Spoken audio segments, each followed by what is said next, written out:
In the land where I was born lived a man who sailed the seas, the high seas. He was a pirate. Yar har Heber McGee. You are a pirate. And that's not even close to the lyrics, Miles. You know, all right. Do what you want because a pirate is free. We are all pirates. I don't know how that relates to anything that we're talking about today. I was trying to do an intro without trying to actually do an intro. Congratulations. I don't want to write a script. I want to be the unscripted intro guy. The guy who just brings out a banger every single time you introduce the podcast without even trying. Guys. I don't want. I'm going to bring out some slop. No, I'm going to bring out good enough. Speaking about us, I'm Tristan. Is that really the intro we're going with? This was on you. You're the one who did it, Miles. You guys interrupted me. I had a point I was trying to make, and then everything I'm saying is wrong. Eric, Andre, who killed Hannibal? Miles out here in a goddamn hot dog costume. We're all wondering who did this. Anime, you know it, you love it. There's a podcast all about it. We're three friends, we watch a bunch of anime, and then we tell you which ones we think are the best of all time. I'm Tristan. I'm Miles. I'm Geoff. And this is Quest for the Best. We're a podcast. Hello. Thank you for listening, watching, or reading the transcript that some poor schmuck in the middle of Iowa Canada is written out for the sake of anime posterity. We appreciate and love all of you. And we're here today to talk about a great movie, Howl's Moving Castle. But first, we got our question of the week. Philip Rodriguez asks over email, what is an anime trope you enjoy and one you dislike? Anime trope. Okay. I mean, dislike is very easy because my mind just screams it the second I hear it. And that is, I hate time skips. I don't like them. Oh, what? No, I don't. Time skips are great. If they're done well, yes, I agree. If they're done well. But we're talking about tropes in general. And so, like, yeah, if it's done well, then you don't hate the trope. You just hate bad execution, which is fine. Which happens to be like the 90% of the time that the trope is used. Both big anime of the year contenders for this year feature like significant time skips. Anime of the year contenders for you. Well, I mean, Orb contains time skips, and it is absolutely anime of the year contender. But. Sorry, all three. Taco P. I'm sorry. Cinderella Grey does not contain any time skips whatsoever. Uh-huh. And of course, the actual anime of the year has like a time skip basically between every episode. Apocalypse Hotel, yeah, the one that you were missing. Yeah. The actual anime of the year. The one that time skips the most. Was that not included in your top 3 / No, top I was 4? just making it. I was making it. It was the one that didn't get mentioned. I wanted to clarify it because it's important because it is the front runner for anime of the year, according to me and Nasu, the creator of Fate. Yeah, because I trust that man's opinion. And this is coming from a guy that has freaking Fate Hollow Ataraxia on my shelf. He's got based anime taste, and you know it. He has okay anime taste. Broken clock, my friend. True. I can go with that. So, Geoff, tropes. Love and hate. Tropes. Okay. Well, my most hated trope, far and away, and it's not even close, is when the main characters of a rom-com are walking through the hallways or walking to school, and literally everyone's like, oh man, that girl's so hot. Why is she with that ugly guy? She's so hot. Hot girls shouldn't be with ugly guys. I have very strong opinions about her and her entire family and his entire family, and I know everything about them, and I'm going to relay it to the audience right now as organic exposition, because this is a conversation that you would hear happen in a regular high school all the time. Geoff is upset because this is what happens to him whenever he goes out with Yazy. It's true. It's true. Geoff's Life, the Anime, Part 2, Electric Boogaloo. I mean, the thing is that they don't do that ever in Dress Up Darling, because Dress Up Darling's peak. But like, yeah, no, that's just Do you really not see people do that in real life, especially like in high schools? There's people gossip in high school, but like they don't have the kind of like super engaged conversations. And like if they're going to talk about someone, it's not just going to be this like, wow, that girl is so beautiful. Do you see how beautiful that girl walking by is? That's not. Nobody ever says that, because at least in my high school, it was just assumed. Everybody knew. You didn't need to say, hey, that girl was hot, right? It's everyone knows who the hot girls are. Understood. You knew. Yeah, and they knew. And they knew that you knew. If you're on social media and you see this happen, right? Like all the time. So like, I guess I experienced it plenty in high school, maybe not as explicitly. I think I'm more in the same boat as you guys, where people just, it was understood. But also when characters are vocalizing that, they're helping you understand what is understood within the culture of that high school. Yeah, but you could accomplish the same thing by having like one line where a dude walks up and is like, nice pull, brother, or something like that. That would accomplish the exact same thing. I'm not saying it's not sloppy exposition. I'm just saying. No, isn't there a term, like, isn't the term for this is Butler and May dialogue? Isn't that like the official narrative term? You're right. As you know, official narrative tropes. TVtropes.com sanctioned title, correct? But like for harem and romance exposition dumping purposes, I greatly prefer the weird, horny best friend who somehow knows everything about every single girl in the school. That's a good one. That's the Tokimeki Memorial classic. Yeah, no, exactly. Like that. If you're gonna do something weird and completely just not something that real high schoolers do at all, at least make it a fun trope, right? I mean, I'll have you know, having the best friend that has like a little notebook with the hotness ranking of all the girls is directly proportionate to Mark Zuckerberg doing the exact goddamn thing when he was in college and making it into Facebook. Which subsequently made Crunchyroll. Which subsequently made anime, which is the point of this podcast. Thank you. We're now here. That was our third intro. Welcome to Quest for the Best. He's Tristan, he's Miles, I'm Geoff. This is Quest for the Best. So the thing is, Geoff, that almost is not a trope to me. That's more, I mean, I guess once you like make it a little broader into what Tristan was talking about with like Butler and Butler and Maid dialogue. Maid talk.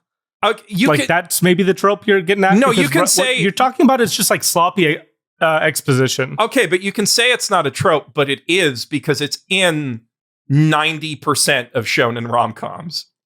If you don't want that trope, my other most hated trope is I got kicked out of the hero's party for walking with a limp, and now I'm crushing all the monsters with my monster dong. Oh, that's my least favorite.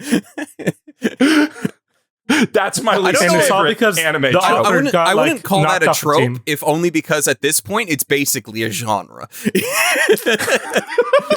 That's the thing. I agree with you though. The only one of those that I like recently is the one where he's super OP at just chores and like yeah.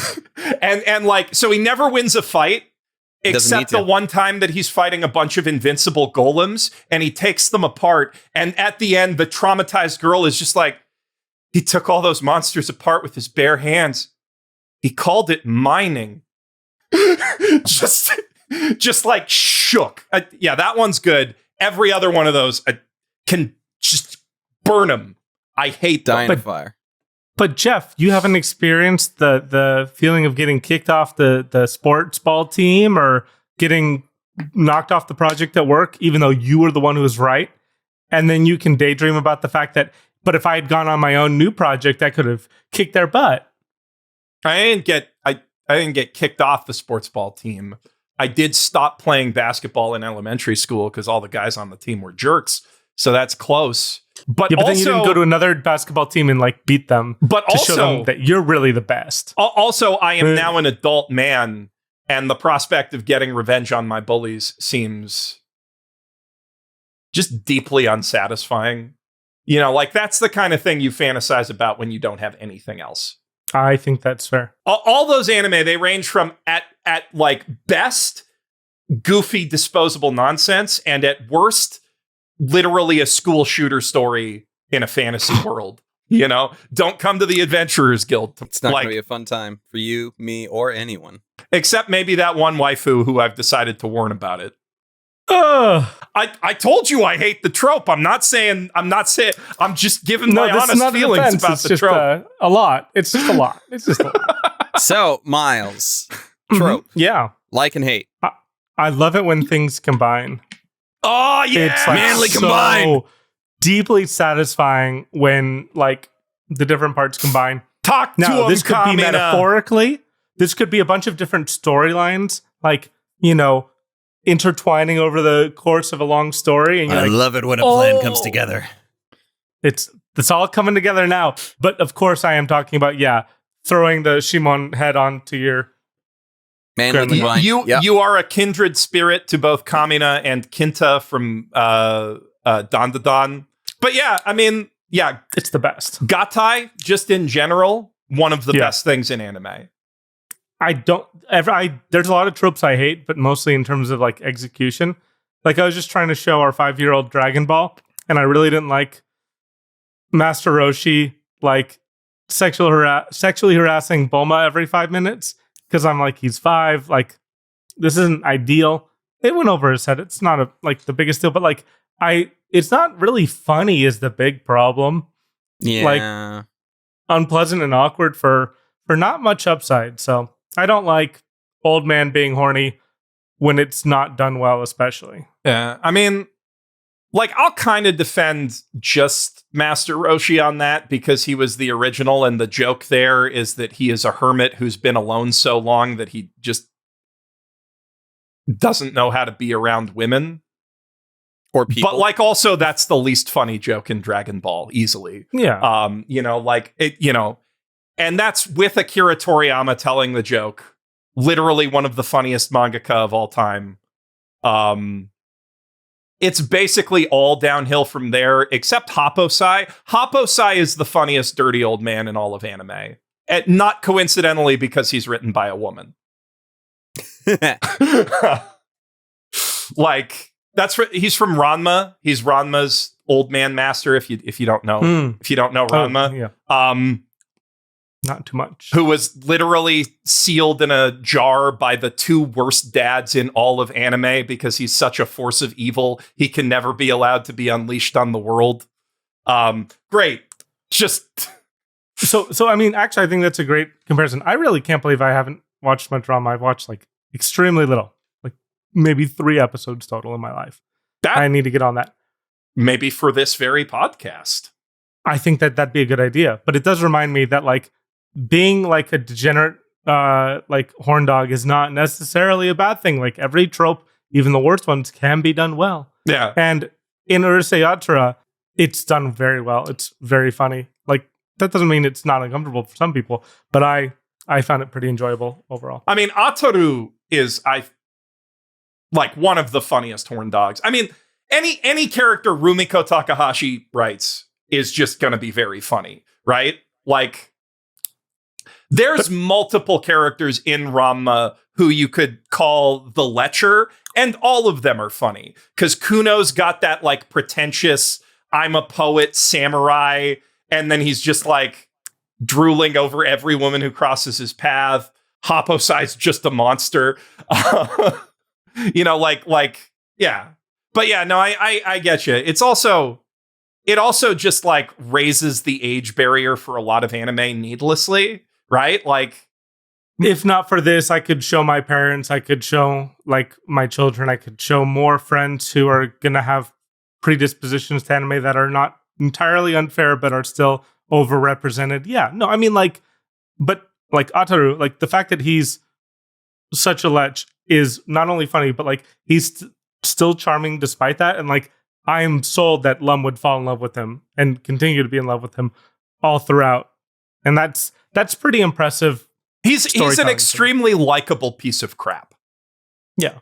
And the things that make him a piece of crap are also what make him likable. Which is a rare trick. I think, yeah, that's part of it. Tristan, you only gave us a negative one, Mr. Negative. I also haven't given a positive one yet, but Tristan, you go first so I can keep thinking. I mean, honestly, all I can think of at the moment are things that I don't like. It's so much easier to think of those. Yeah. Time loops? You like time loops? No! I just said No, you said you hate time skips. I hate time skips. I didn't say anything about time loops. No, but you do like time loops. I mean, as always, it's when they're done well. Like time travel. I am a time travel connoisseur. Time travel connoisseur. I love a lot of things that deal with time travel, but I also understand that they can be done so terribly. So, like, one of the reasons why I don't like time skips is because I dislike it when there are characters that go the long way round. And that's essentially a time skip, where it's like you're following one character, but then everything else kind of skips around them. And then you're like, okay, well, what's going on here? And you have other characters that have now had all of these other experiences, but we don't really talk about them. And then it just kind of disappears. You remember that one time in DS9 where Miles O'Brien got tossed into a freaking virtual prison for 90 years? And then, like, next episode, we don't talk about that anymore? I hate that. I hate it.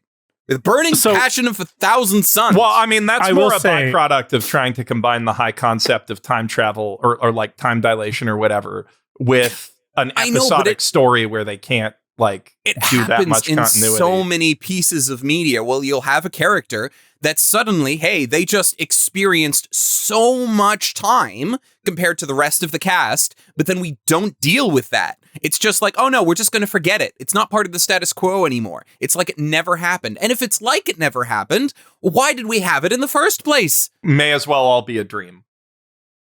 Yeah.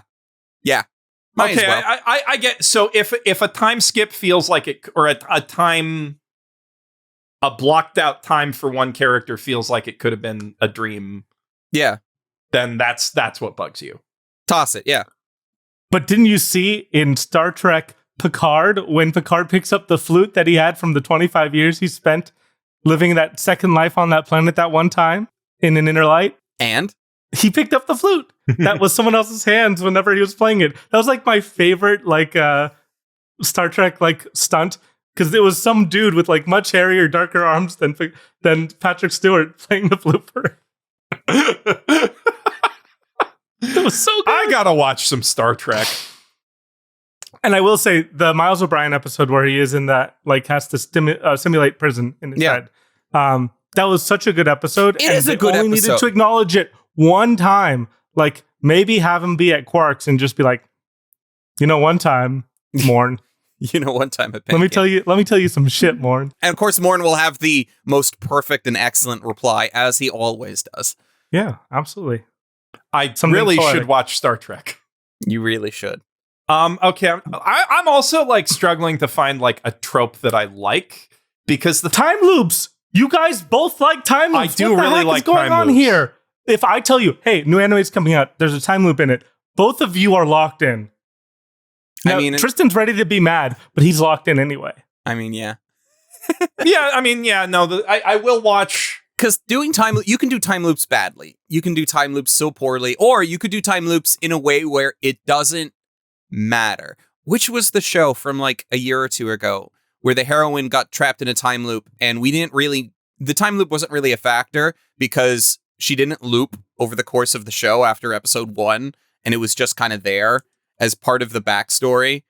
Was that time? Was that seventh time loop, or was that something else? There were a couple of time loop shows. Yeah. That was 7 time loop. But that's I still like the show. My point is that the time loop aspect of it. Calling that a time loop's kind of like almost disingenuous. They call it a time loop. No, I know they call it a time loop, but it's not really a loop. It's a one-time back in time thing where everything changes. It's not a loop unless you're going through multiple times. Now the thing is, like, for me, it does bug me when time loops are stupid or don't make sense. But the thing is, I've seen Primer, so all time loops feel inferior next to that. I mean, if I look at the Wikipedia page for time loop anime and manga, okay, right? Yeah. They're almost all extremely good. Yeah, I mean, ReZero, Almost all. Summertime Rendering. God, Summertime Rendering's so good. Lucifer and the Biscuit Hammer, the manga. The manga. Not the anime. We gotta specify the manga. The Dokes, Ursa Yatra 2, Beautiful Dreamer, Tatami Galaxy. Oh yeah, I forgot about the Tommy Galaxy. Girl Who Leapt Through Time. All You Need Is Kill. Man, All You Need Is Kill is so good. I never went through. I think I only watched like an episode or two, or All You Need Is Kill. There's no episodes. There's It's no only a manga. And I'm completely mixing it up with something else. You've Cruise seen the anime. movie. You've seen the movie, Edge of Tomorrow. Oh yeah, okay. You should read All You Need Is Kill, though. Like, it's both the story is a lot better, and it's got Obata doing the art. But does it have Emily Blunt? It's got Obata doing the art. Does it have Emily Blunt? It's got one of the like top 5 manga artists of all time on it. You know, I'm gonna say a thing here. I have this weird thing in my brain sometimes where I try to predict where conversations are going to go. And my mind just kind of went to where I think this conversation is going to go. So rather than one of you two bringing it up and me rolling my eyes, I'm going to bring it up. Does Dungeon Crawler Call have a time loop? No. Good. No. If it did, that'd be cool. But should it? Also, because no. Or it does not. it and you just don't know it yet? It can't. It can't really have a time loop because it does have time freezing on a regular basis. But going back in time does not seem to. There'll probably be a floor where they like try to make the AI make a time loop work and it completely breaks everything, and that would be really entertaining. I would, like the AI just tries to make the system work as a time. Wait, it would probably just do the deja vu thing from the Matrix. They subverted it in the Iron Tangle. They're like, these trains are on a time loop, and then what is actually happening with them is so much more messed up. Cool. Anyway, I regret bringing that up. I don't think. Well, thank you for helping our players play bingo, Tristan. You're welcome. But totally unnecessary in this case. Mm-hmm. Take your shot, because we're probably going to talk about Dungeon Crawler Carl later anyway. Probably. If you bring up Carl in reference to Howl, how dare you? I mean, there's moving castles in both of them. So for our side quest today. Our side quest today is a taste test. We don't know what that means. Not in this context, I don't think. So for our taste test today, we are going to be doing something that harkens back to why this podcast exists in the first place. We just spent a lot of the pandemic years and then the couple years after doing the whole, the pandemic's still happening depending on how you want to define it. You mean scientifically? Fun conversations. Yeah, scientifically. Well, scale. Let's not have this conversation. This is a fun anime podcast. It's either still happening or it's endemic, and we have just completely failed at disease control. Correct. Yes. Those are the two ways to frame it. We have had these conversations for many, many, many years now of the best of random things. We talked about anime a lot. We had lots of opinions on every anime list that came out, every anime adjacent list that came out. And of course, as guys who watch anime, what we spend just as much of our time doing these days is playing video games. Yes. And so today, for our taste test, is in the same way that we have our top 100 rough draft anime list, we also have our favorite video game list that we last updated about a year and a half ago. So okay. We're going to go through that list. Okay. And see if it's changed. And see if it's changed and see what y'all think and who has the best taste in video game. It's me. I have a degree up here that says I have the best taste in video games. Just because you can make games doesn't mean that you... Just because I studied them academically, Tristan? So why don't you begin if you have such great taste? Yeah. Okay. No, I can still stand by almost all of this list. Yeah, I basically stand by all of it, I think. I just got a degree from myself that says I have the best taste in video games. Congratulations, Miles. Are you valedictorian for your class? I am. I'm going to put it on my LinkedIn right now. All right, Geoff. All Head us right. off. What as of June 9th, 2024, when apparently we did this list last, what was in your top anime list? Or not? So top should anime I list, your top 10 to video game 1? list. 10 to 1? 10 to 1. Yeah. Sure. Okay, number 10. I put Persona 3 FES. This is portable erasure, and I will not stand for it. It's not portable erasure. It's I like 3D game environments. I like female protagonists, Geoff. Think of the feminists. Yeah, so Persona 3 FES is number 10. That one, I feel like maybe I might put Metaphor there instead, but they're Wow. I mean, Metaphor's really good. But P3 I still think is probably the best overall Atlas RPG. I mean, I'd still put it at 4 golden, personally. That's We can and I'm sure someone will say 5 royal.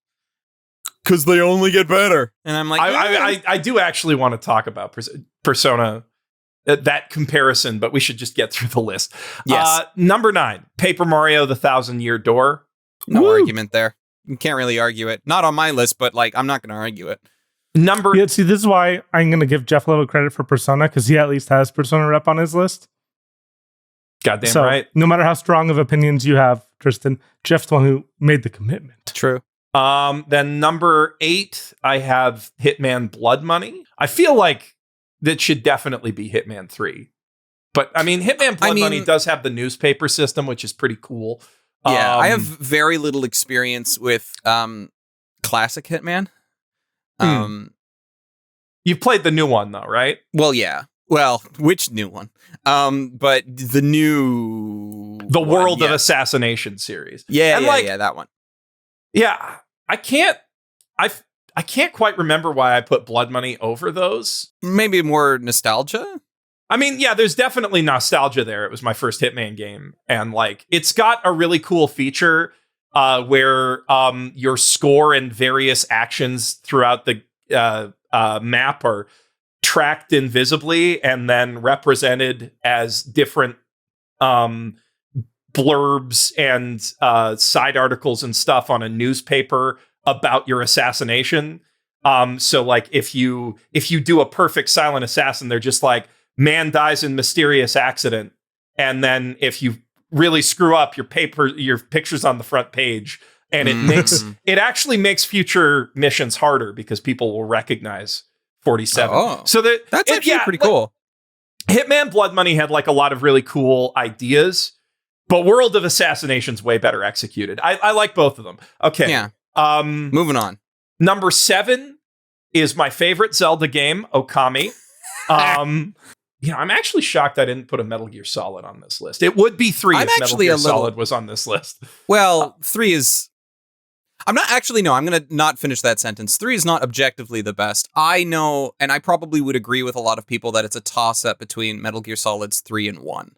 Mm-hmm. Yeah. I would only then argue, are you talking about original 3 or the GameCube remaster, which has its moments? Or the new remaster, which makes it look like a Call of Duty game. No, thank you.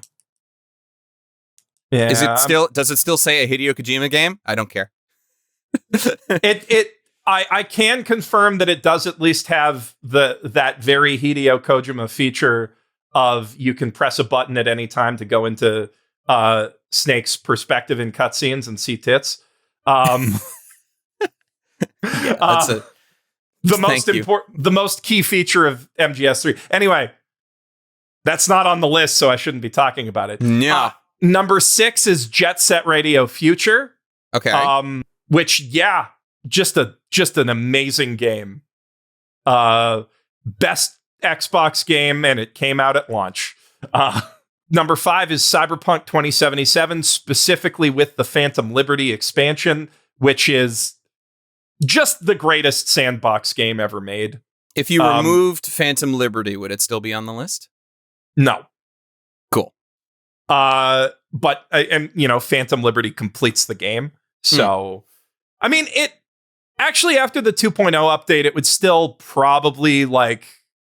It'd be on the list, it just wouldn't be in number 5. It would be a lot lower, yeah. Because it's like still like a really great, very versatile combat system. And like, you can play it as a twitch shooter or a very methodical stealth RPG. There's lots of cool ways to play it. But like Phantom Liberty makes it a complete game. It fills in all of the blanks that were missing in the release and then some. And I should really finish playing it.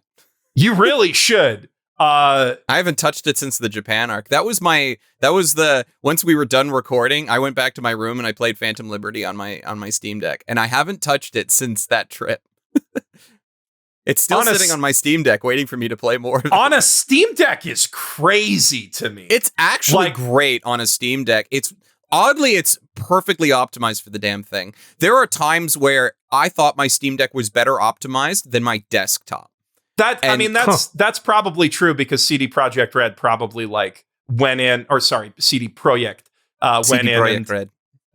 went in and optimized the crap out of that. Those guys are wizards. And that's the thing. It's hardware, and everybody knows what the hardware is, but everybody's desktop is different. So there's always going to be a little. The single Steam Deck SKU does help with that, and I do remember Witcher 3 runs really well on Steam Deck. It's just crazy to me because Cyberpunk 2077 is an amazing mouse and keyboard game, just like phenomenal if you like shooters. And then also ray tracing. Like it's the prettiest video game on modern platforms still, with very little competition. So Cyberpunk 2077, fantastic game. Number 4, I put Psychonauts 2. Yeah. And I think you were just done playing with it, and that's why. It might have been like very recent. No, if this was only 2 years ago, it would have been... I had some time to digest it. The thing is, like, Psychonauts 1 and Psychonauts 2 are both masterpieces for different reasons, and I go back and forth on which one I like more. Because, like, Psychonauts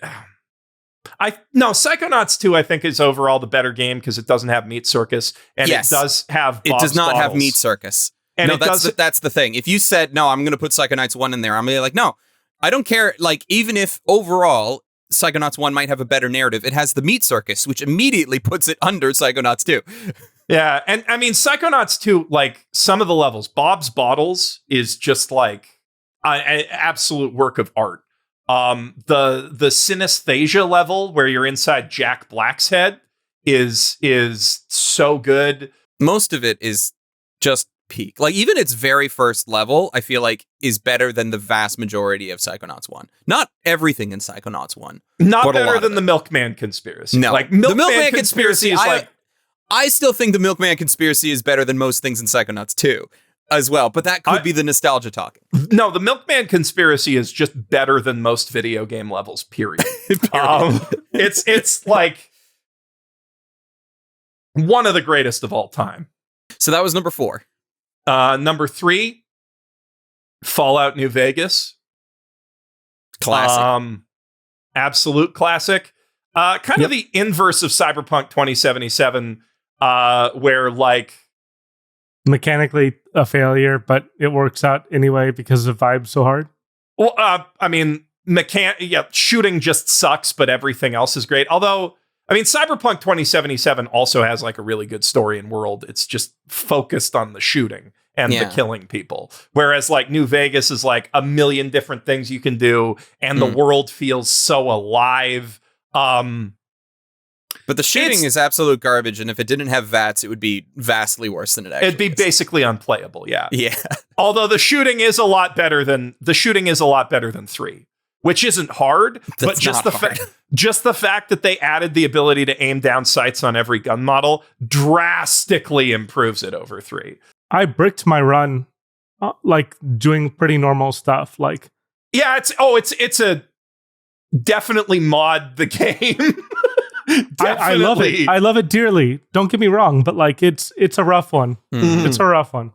But like, despite all of the flaws, it's still pretty much without contest, except for Baldur's Gate 3, and not even Baldur's Gate 3, because it's like the writing is so exponentially better than Baldur's Gate 3. It's not even funny. Greatest Western RPG of all time. And there's a very short list of stuff that can even compete with it. Number 2, Sekiro Shadows Die Twice, which is just the best FromSoft game, except for you could argue Armored Core 5, or wait, no, 6. It's the new one's 6, right? I skipped. Yeah, 6. Armored Core 6, Flames of Rubicon, the newest Armored Core. Very, very good game. But like, Sekiro is just, it's everything that's fun about Souls combat. Everything that works about that, but without the whole RPG-ness of it all. Instead, you're just like in a really, really tightly designed Metroidvania, where every power you get has a significant impact. Every weapon you can use does something different. It's just like, it's pretty much the tightest action game out there. Love it. Sekiro is peak. And then my number 1 game of all time is Steambot Chronicles, which I guess I lied, because it's technically also a sandbox game, and it's a better sandbox game than Cyberpunk 2077. So Steambot Chronicles is a sandbox game where instead of a car, you drive a giant robot car. The car is a giant robot. It's called a Tropmobile. It was designed for hilly terrain, because in this universe, some scientist figured that making a car walk was easier than paving highways. So everyone drives giant robots. You've got a giant robot. You can customize your giant robot Armored Core style. Right, that's why I didn't put Armored Core on here instead of Sekiro, because you have Steambot Chronicles is there. Yeah, so you can customize your robot Armored Core style with like swords or cannons or miniguns, or you can add a flatbed to the back, pick up a bunch of lumber from a local lumber yard, carry it across the map to another town that doesn't have any nearby copses of trees, where lumber is worth 3 times as much as you bought it there, and then use that money to buy some carpets from the local carpet mill, which you then take to the other side of the map. And that's just like one system. You can buy stocks in a company, then do a side quest for them to drastically raise the value of their stock, and then sell off all the stocks. You can make money by busking with your harmonica or your saxophone or like 9 other instruments. Your giant robot also has a stage attachment if you want to make even more money from busking. It's crazy. And it's on PS2. They made a functioning stock market in a full sandbox game a generation and a half before Grand Theft Auto 5 did it. Just like absolutely insane. Greatest video game of all time. Not even close. So you seem pretty happy with your list. Yeah. The only one like Hitman, I might change out for World of Assassination, but like there are those little things about Blood Money that I like more. And then Persona 3, maybe for metaphor, but like I like having the Persona 3 rep on my list, because I firmly believe that Persona just went downhill from Persona 3. It only went a little downhill for Persona 4, where they did improve some of the gameplay, and it's just the story's not as good, but it's not. I'm sorry. Persona 4 is a pretty cool slice of life anime story with like a cool detective element to it, and Persona and like gameplay systems that have a little bit to do with that, but not really. Whereas Persona 3, the social link system is, and the fact that you don't have direct control over all of your party members all directly mechanically feeds in to this narrative about isolation and trying to understand other people that I don't know. Persona 3 is just a hell of a lot more profound than P4. And I say that as someone who does like P4. P5 was a bigger drop off. But to summarize my opinions, maybe a little bit less contentiously, the reason I like P3 is because Persona 3 is designed the way it is because that is the best way they could have designed it to tell the story that they wanted to tell. And Persona 4 is designed the way it is because Persona 3 made a lot of money. And that's it. I respect the artistic value of P3 more. I think P4 is still good, but P4 is where all of the symptoms of Persona franchiseification really took hold. Because like the P4 spinoffs are where you get Elizabeth trying to bring back main character and all of the other retcon crap that's just trying to like, here's all these recognizable characters in a new video game that you can play them with. And it all just went downhill until now we have a Persona 5 gacha game, which is the worst. Before you have an aneurysm, Tristan, would you like to respond? Marin Karin! Look, if you get wiped out by Marin Karin, that's a skill issue. No, it's not a skill issue. It's a matter of your entire party will never listen to you, doesn't listen to you, and is actively against you the whole damn game. I'm trying to be your friend, and they're trying to kill us all. That is not fun, Geoff. That is, okay, you can mitigate that quite a bit with the party commands. And the way that you get the party commands over the course of the story is a really great way of mechanically reinforcing the idea of your character stepping up as a leader. Fantastic ludonarrative synergy right there. See, the problem, Miles, is like, Geoff is like so entrenched in this belief, there's literally nothing I can say. It is like talking... Because I'm right. Precisely. That's exactly the thing. Because, yeah, there's literally nothing I can say. This is like a level of I can't deal with this shit. And I look at it and I'm like, there's no way I can. There is literally nothing I can do. Because I made such an airtight argument. Yes. No, it's because any argument against you just disregard or say, no, actually, that's peak. I mean, the lack of control over your party members, honestly, great narrative idea for a JRPG as a one-off thing. I understand that it's annoying Video for some games people. for decades have given you NPC controllable, well, not uncontrollable characters, and the vast majority of them are the most hated things ever. I'm trying to think of another JRPG that does it as like, I mean, you know, there are guest characters in Final Fantasies, I guess, but the idea of your entire party being guest characters for the entire run is, I think, really interesting. It's like, you know, it's just a question of like, P4 is definitely comfier to play and like more accessible. Is that a bad thing? P3 is a work of art. Such a big work of art, they had to remake it 2 more times. Such a big work of art that they did remake it 2 more times because people loved it so much. Except they're different every time. Persona 3 is different from Persona 3 Fez, which is different from Persona 3 Portable, which is different from the brand new one whose subtitle I don't remember. I mean, the brand new one is modern Persona. It's P5 in P3. It's not P3. Oh, I should play it. I loved P5. We should get to your skill or your taste tests too. The problem is we just spent enough time on this that I think we're gonna have to do this one at a time, which makes sense if we think about it. I'm okay going through all 3 of ours. However, considering how long we've been at it, yeah, I mean,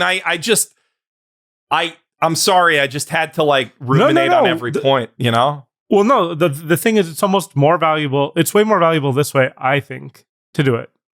Because otherwise, if you think about it, like we we try and have a side quest be, a side quest length. But if you spend only like 30 seconds per title, then You don't really get to you can explain basically why. just say the name of the game and then like keep running off. The funny thing is, Tristan, I don't think you have anything in common with Geoff. No, I don't. And I have just Paper Mario, Thousand Year Door in common. Which is interesting because like a lot of the stuff on both of your lists are like tops for me, just not top 10. Yeah. And I mean, like, I don't really have arguments for anything on Geoff's list. Like, I wasn't a fan of Sekiro, but that's just because I'm not a fan of that style of game. I have nothing against it. It's because you need to get good. No, I'm it's not sorry. a matter. No, I don't like that argument for any of the From Software game stuff. It's like, it's not a matter of, oh, you just need to get good. It's like, no, I don't have the time to get good. So I don't want to. Like, do you want to, like, I would have beaten Bloodborne over a decade ago. I love the aesthetics of Bloodborne so much. I don't have the time to bang my head against the wall in order to complete it. Like, it's one thing to say get good, but it's like I don't have the time to do that. The thing about Sekiro that I love is it's like a tight 15 to 20 hours. It's not as nearly as demanding as any of the other FromSofts. So when you were describing it, I thought, wow, that sounds really cool. I'd rather just replay Elden Ring. See, I wouldn't because I like tightly designed levels. And if I want that, I'll play Pikmin. Individualized boss encounters. But and this is why the meat circus is great. Elden Ring's also good, right? It's just, well, yeah, like obviously every FromSoft game is good, but it's just a matter of, is that to your taste? I'm never going to say a From Software game is bad. Like, I don't believe that. Like, maybe Dark Souls 1, but only because all the other ones exist that have built them up even better. But that's a flimsy argument, and I'm not even going to stand behind it. I respect that you don't go for 2. I really respect that a lot. I mean, me and Dark Souls 2 have a history, so that's the thing. I mean, there are bad FromSoft games like Vampire Reign, but post Miyazaki, no bad FromSoft. Yeah. But so have either of you played Sekiro? A little bit of it, yeah. At the start. The only FromSoft games I've played are 1 and Elden Ring. That's fair. Most of my Dark Souls is in 2.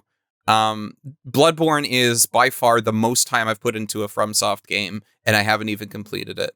Followed by Elden Ring, and then a little, like an afternoon in Sekiro. Because I didn't own it. I was playing somebody else's copy. I mean, the just thing to is, try it out. I think both of you would probably get into it if you gave it a shot because it's the best story that they've told. The most complete story. I shouldn't say the best because that's subjective, but like it's a real story with like real characters that you interact with on a regular basis. In like a living world that is actively going through political stuff as opposed to a mostly dead like world Yakuza. where you run into people. Not at all like Yakuza, no. Not even a little bit in any way like Yakuza. No, I have no doubt I'd like it. It's just when you were describing it, I'm like, those are not the things I like about this style of game. The open worldedness is why I like got super engrossed in Elden Ring, and like the emptiness of the landscape, almost a la like Shadow of the Colossus, though with a little less meaning behind everything. It really worked for me for that style of game, and the being able to figure out what I'm supposed to do on my own in a way that felt very not handholdy is why I liked it so much, because it was so aggressive towards player expectation. Well, I mean, FromSoft never holds your hand in like anything. Armored Core is the only series where you're like really given a clear objective of like go here, do this, right? Sekiro is there's a path and you know where you're supposed to go, but like because there's a narrative and you need to loosely follow the narrative presented. Yeah, but like there's a lot of cases in Sekiro where they'll just be like, oh, you got to go to this place, and you have no idea how to get there, and you just got to like Metroidvania around until you figure it out. So it's, all FromSofts have that. Yeah, I mean, I was going to earlier make some reference to I'd rather play Castlevania, but we all know that's false because I can't think of a single Castlevania game I actually want to play long term. Like long term, like bits and pieces play every once in a while. Not Dawn of Sorrow? I would rather play Symphony of the Night than Dawn of Sorrow, honestly. I mean, Symphony of the Night's good, but like that's the least good. I mean, it's Symphony good. of the Night's a classic. It is a classic. It's also like one of the least respecting the player's time Metroidvanias ever made. Respecting the player's time is overrated. Exactly. That's why Persona 3 is peak. Which is actually why I hate Stardew Valley. Because it is saying, hey, what if farming was not a challenge? What if farming was not some fun, cozy thing you could, like, let's make farming cozy. Like, digging out with the hoe in the winter is cozy. No, farming's hard work. You have to get up early to milk those cows. It's not easy. Harvest Moon, objectively better. Absolutely. Well, until complicated story, but yes. Okay. Harvest Moon / Story of Seasons, depending on who's... Yes. Timeline. Specifically Friends Geoff, of Mineral Town. You have a pretty good list. I do have Steambot Chronicles. I do need to play that. Everybody does. You are going to single-handedly make the eBay copies go for double. Oh, they're already going for episode. $500 a piece, aren't they? Are they up to that much? Oh my gosh. They kept rising last time we checked. I can only imagine that it's gone even higher. Like, why wouldn't it? The really funny thing is, when I was like 14, 15, I had this idea that one day I would have a massive YouTube channel and I would use it to promote Steambot Chronicles. And before that, I would buy out every sealed copy of Steambot Chronicles I could and then sell them all on eBay. That was my big evil get rich quick scheme when I was 15. It's not a terrible idea. It's only a matter of like the main thing, like with any of these games that are now going for like 500 plus because of like the era and lack of availability. The only thing that will make those prices drop is a re-release or a virtual release on an emulated console or something like that. That's the only thing that would make that work. But like Steambot Chronicles is a PS2 game. There are very few PS2 games that have ever gotten that treatment. No, despite it being... You also, like, Steambot Chronicles is specifically one of the most difficult to emulate PS2 games in existence. Because it's built on a modified version of the Disaster Report engine, which is already, like, holding itself together. I mean, it's a ridiculous engine because it's doing, like, massive scale environmental destruction on PS2, right? That's like crazy. And then they use that same engine to make a cell shaded sandbox game when the original game was not cell shaded. And like, there's just so many things in Steambot Chronicles that if you like boot it up on anything less than an 8-core CPU and try to emulate it, it will run at like 8 frames per second. So I don't know if it even can be re-released. I mean, that's the thing. I probably would have agreed with you until Shadow of the Colossus got a remake. Because Shadow of the Colossus literally pushed the PS2 to its absolute freaking limits and must have been one of the biggest pains in the ass to remaster, but they did it. Now, but with that, the Shadow of the Colossus remake wasn't a remaster. It was a complete ground up remake. Well, I mean, chances are if they did a complete ground up remake of Steambot Chronicles. Oh yeah. Yeah. No, that'd be fine. They just have to implement like 20 different gameplay systems. Yeah, I mean, I wish it would get a re-release. I wish more people could play it. I wish it was easier to emulate too, because I would love to be able to recommend it to more people. But like, yeah, yeah, it's just a very, very, very. I don't know why I said very. It pushes the system to its limits, like as much as Shadow of the Colossus, if not more. I will get to it very soon because I am looking for a new game to play. So maybe I'll finally get to that. That's good. So the only last thing I want to say about my taste test is like games that have come out recently that might be contenders. What would you have added? Pick one game. What is one game that is not in that top 10 that should be in that top 10? Well, I mean, I already mentioned Metaphor. And that is pretty good. I don't think I'd put Blueprints. Like I've sunk a lot of hours into Blueprints now. I still don't think I'd put it in my all-time top 10. Balatro, though. Yeah, Balatro. Honestly, like I was trying to figure out whether I wanted Balatro or Blueprints in my updated top 10 because both of those are really at that level for me. Cool. Yeah, it's yeah.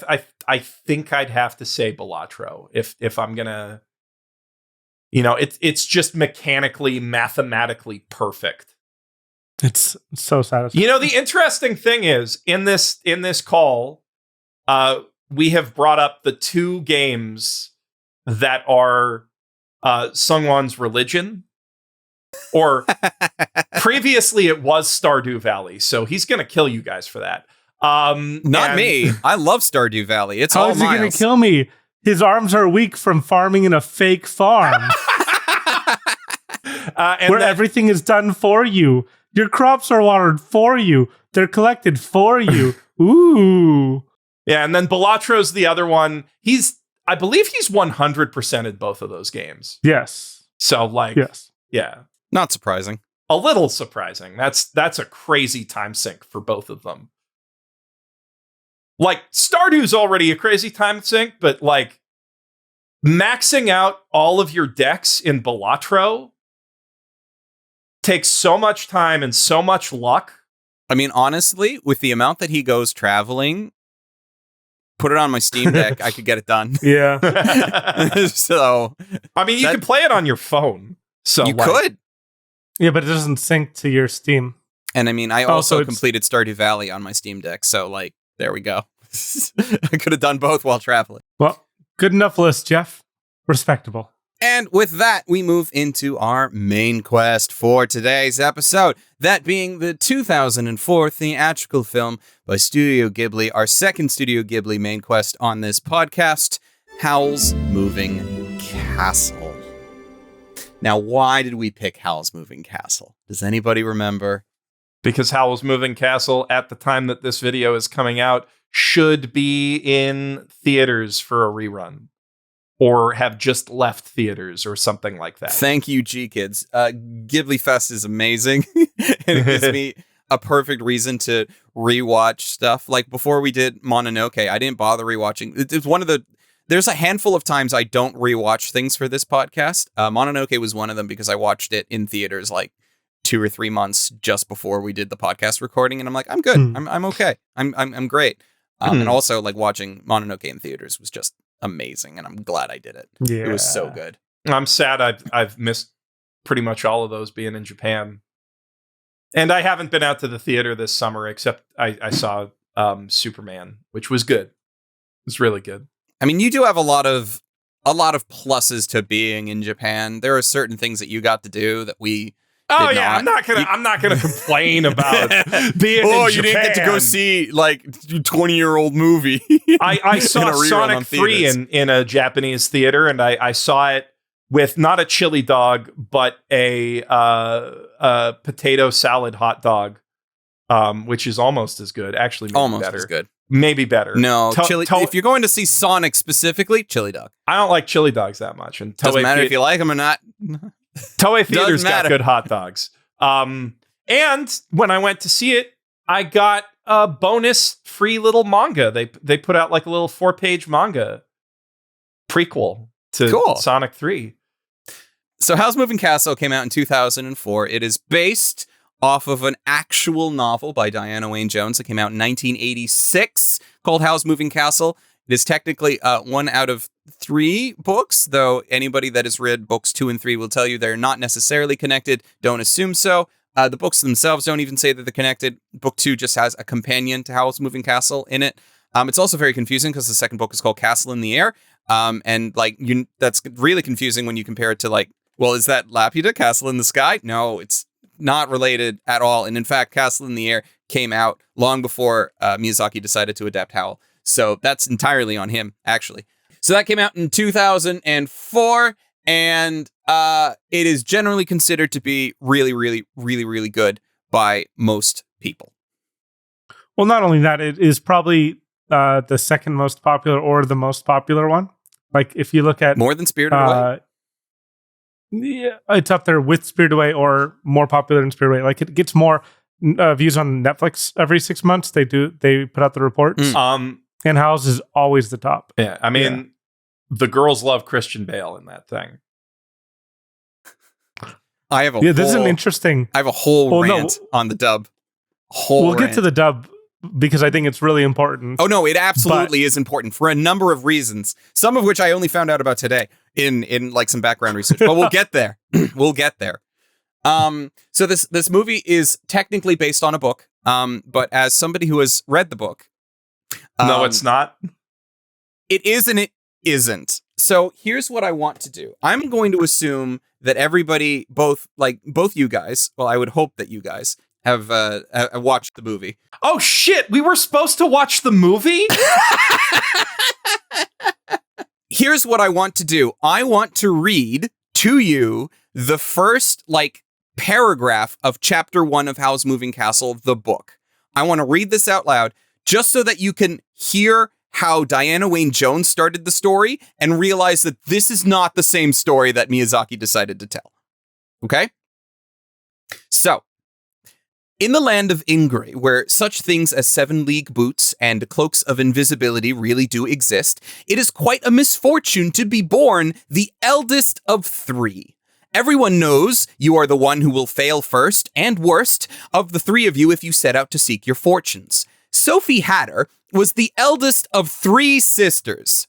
She was not even the child of a poor woodcutter, which might have given her some chance of success. Her parents were well-to-do and kept a lady's hat shop in the prosperous town of Market Chipping. True, her own mother died when Sophie was 2 years old, and her sister Letty was 1 year old, and their father married his youngest shop assistant, a pretty blonde girl named Fanny, and Fanny shortly gave birth to the third sister, Martha. This ought to have made Sophie and Letty into ugly sisters, but in fact, all 3 girls grew up very pretty indeed, though Letty was the one that everybody said was the most beautiful, and Fanny treated all 3 girls with the same kindness and did not favor Martha in the least. To anyone who has watched the film, who's Martha? One of the girls in the hat shop? No, Martha doesn't exist. You don't even find out that her mom is her stepmom. Yeah. That's a stepmom, which actually, when you think about it, it makes a lot of sense. It makes a lot more sense. The thing is, you saying that filled in a lot of details, and I feel like Miyazaki's adaptation is at least compatible with the lore in that paragraph. It is, but the thing is, so much of this book and Sophie's mentality towards life, the universe, and everything all comes down to that whole the first child is not going to be successful. She is one of the reasons why she is so down in the dumps is because she is just kind of resigned to her life because she was the eldest child, and the eldest child always ends up becoming nothing compared to her sisters. Say nothing of the fact that her sisters are doing quite well to the point where they swapped places. Technically, Martha's in the movie because in the book, Martha and Letty swap places. So Martha's the one at the bakery, and then Letty's the one that goes off and becomes a witch's apprentice. There's so much to this book. Did you know that Howl's Moving Castle is an isekai in the book? Because Howl is from Wales. Howl is legitimately from Wales. Huh. I don't remember that part. I read the book 20 years ago. I liked it. But I don't remember the difference at all. I have not read the book. I really should, because Diana Wynne Jones is a great writer. She is. I have certain problems with her, but I feel like my problems with her are not like with her specifically, just kind of like that era of British fantasy writing. Because she does the same thing with her Crestomancy series that like C.S. Lewis does, where it's like you get really attached to a certain set of characters, and then she releases the next book in the same line and world, and it's a completely different set of characters with like almost no narrative ties to the previous group. Well, I mean, C.S. Lewis isn't contemporary with her, even remotely. No, it's not contemporary. Maybe contemporary, if I use that word, is the wrong word. It's more of a like, you can definitely see that C.S. Lewis was an influence on British fantasy, such that other people are doing the exact same thing. So it's like Narnia did that, and then it feels like it was a thing.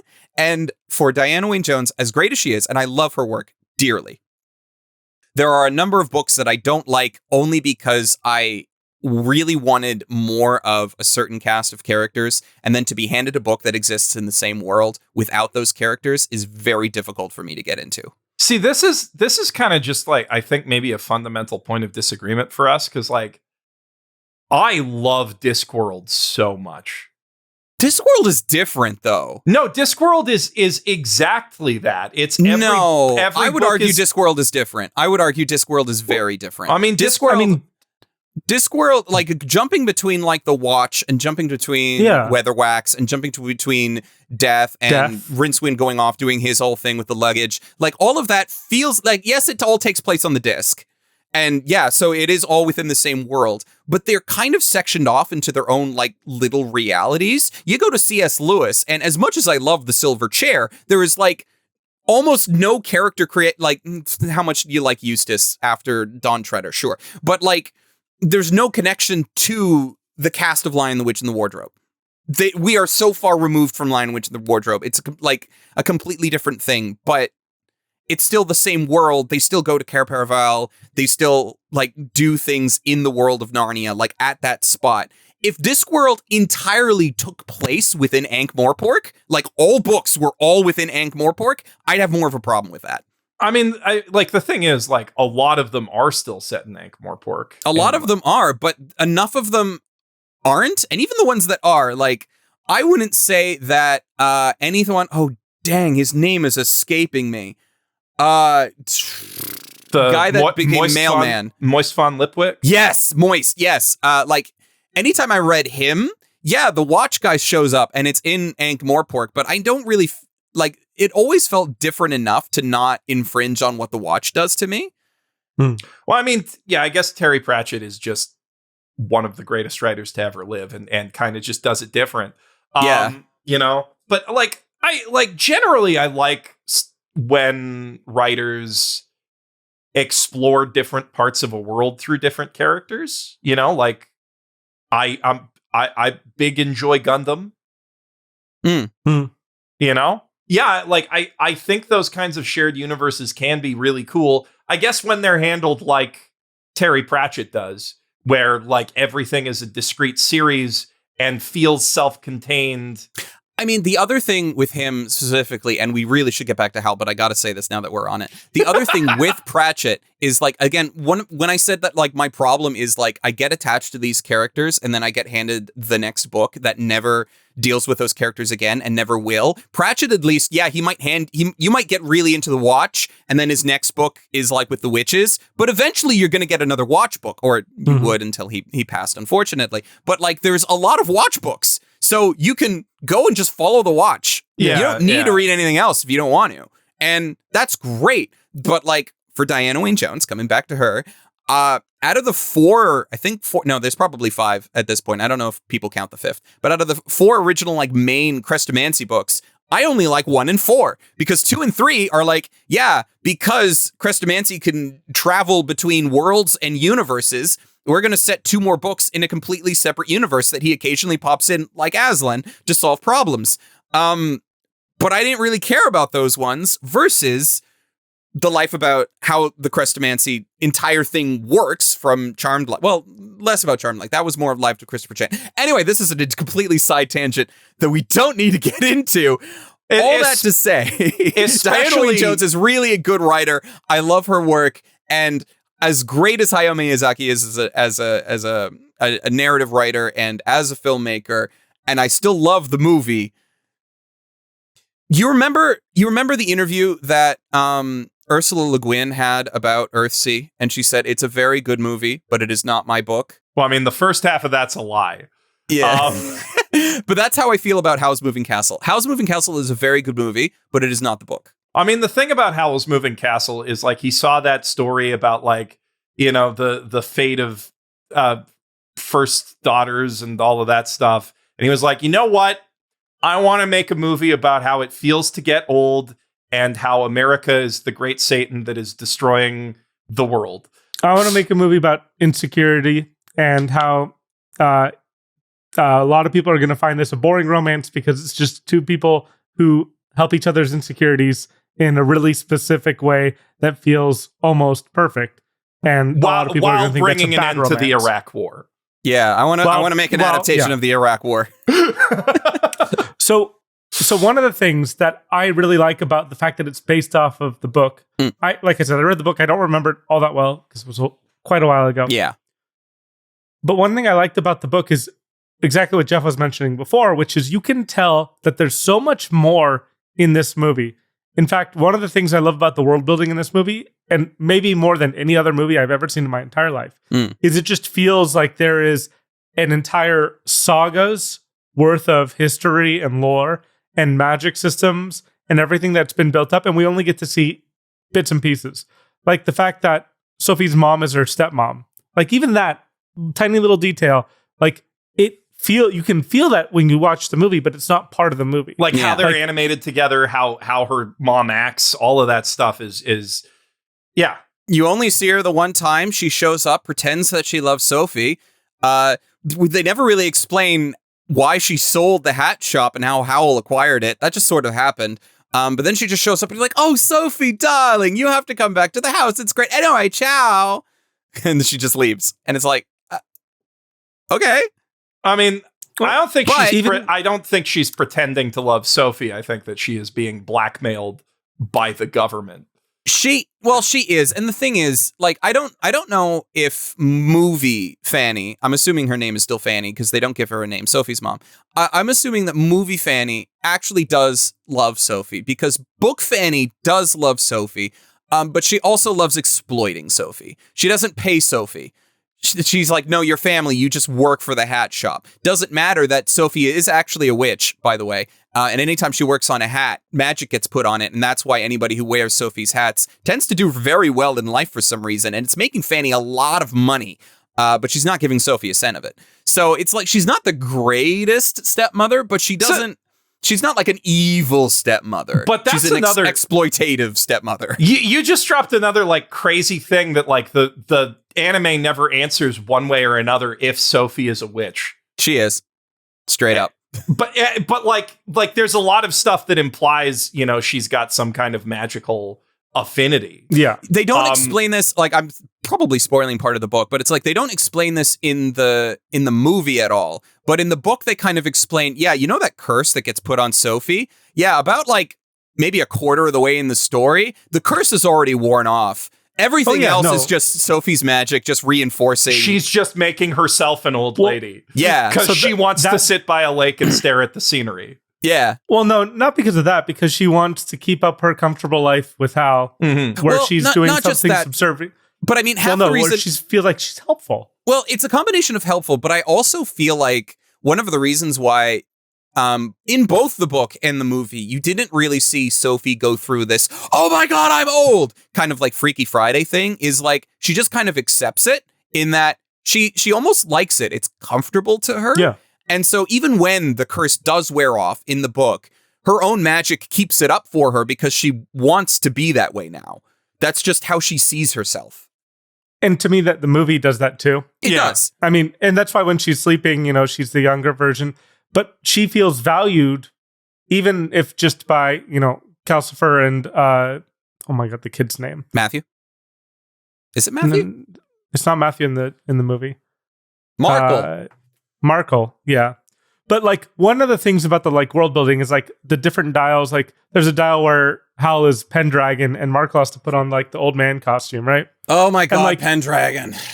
And there's all these little like just seeds of things that feels so rich. And one of the things is it doesn't feel like it's just bullshit. It doesn't feel like it's just like, No. oh, we're going to make up a bunch of random details. It feels like, no, people actually thought about all of this. This is all fleshed out. And again, this is the advantage of basing it on a book. You just feel this whole magical world at the precipice. And then it still maintains that core focus on a 2-hour long, more or less a love story is the heart of it, where everything else is just kind of like the character arcs they need to go through for the sake of that one love story. Yeah. Right. I mean, that's great. Yeah, that's something that Miyazaki's, I think, just generally really good at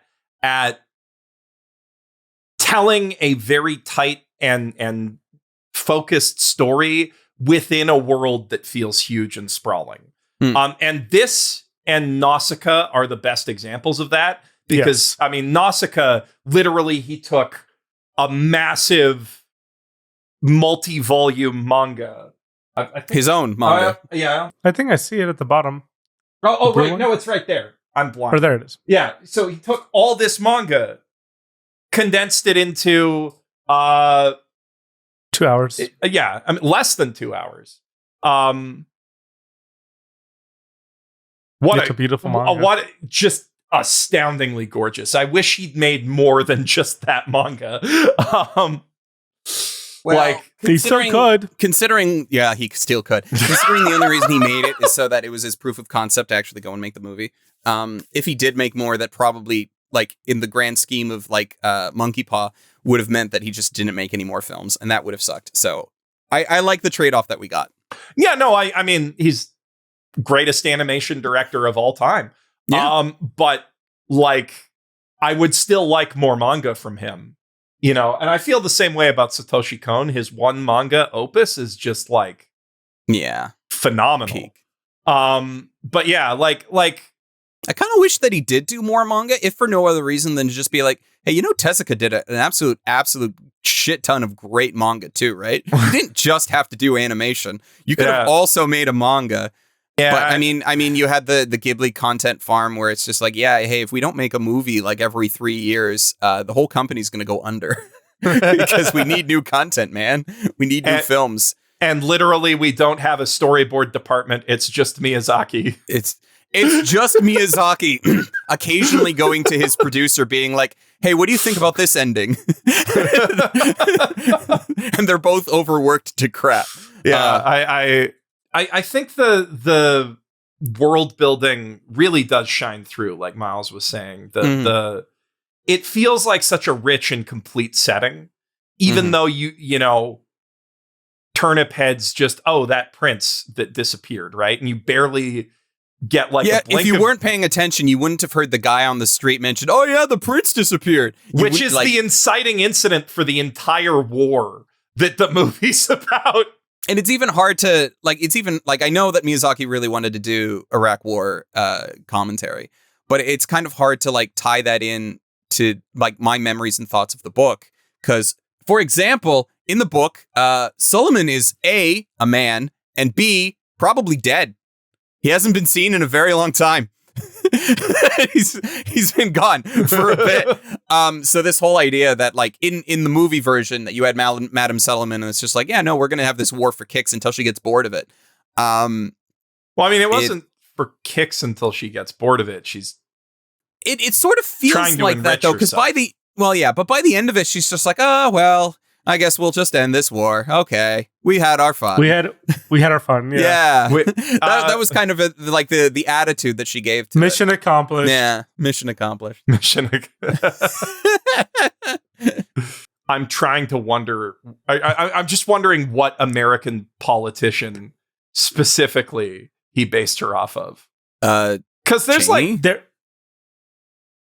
What? Cheney? Cheney, probably Cheney. Yeah, there's a little bit of Cheney, but I mean, like, no, think about it. Like when the king showed Cheney, up. Yeah, it's when Cheney, the king showed up, the king is Bush. She's Cheney. Yeah, like, no, that tracks.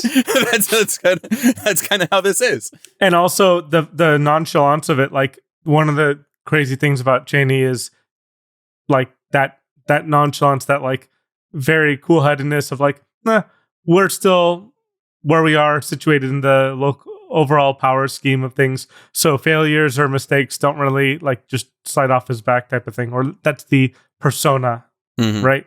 She does seem like someone who could shoot a guy in the face and make her apologize to her. Yeah. That was in the ass, excuse me. But yes. I mean, it was in the ass? It was in the ass, yeah. I thought it was the face. For years, I thought it was the face. I mean, she kind of did, though, because it's like, look at what she did to the Witch of the Waste in the film. Like, she kind of did that, so... Yeah, there's like an interesting metaphor there in how she like basically takes all of her competition in the kingdom and turns them all into mindless monsters. Just like Halliburton consolidating power within the United. There's some. It's got levels. Yeah, that decision to not go to the Oscars for Spirited Away was massively impactful. What were you going to say, Maz? Howl's Moving Castle, to me, I know a lot of people say this about Spirited Away, but this is the most magical movie I've ever seen. 100%. Yeah. No, it's between the music, the animation, the world building. Like, if the storyline and the characters sucked, I would still be enamored with this movie in a way that no other piece of media has ever inspired so much, just like joy and sense of magic within me. And I've never felt so compelled by a fictional world, especially in such a short amount of time. Like, I've been gripped into other worlds over the course of like 80, 100 hours of a video game or like a whole TV show for like Game of Thrones for years and years and years. But within just 2 hours, I feel like I'm part of this world in such an unbelievable and irreplaceable way that I can't help but love this movie. And so when I see that this movie is generally critically not considered very good, especially by fans of Ghibli, and when I see other people like have this on the bottom of their list of Ghibli films, or like this being like it's like the pop one, I really dislike that, because I feel that even though this movie may not have the strongest central story compared to like Nausicaa, right? It's not as impressive of a story. Or Princess Mononoke, right? Like, it just does not compare to that. And it doesn't have maybe the same heartfelt messages you find in Spirited Away.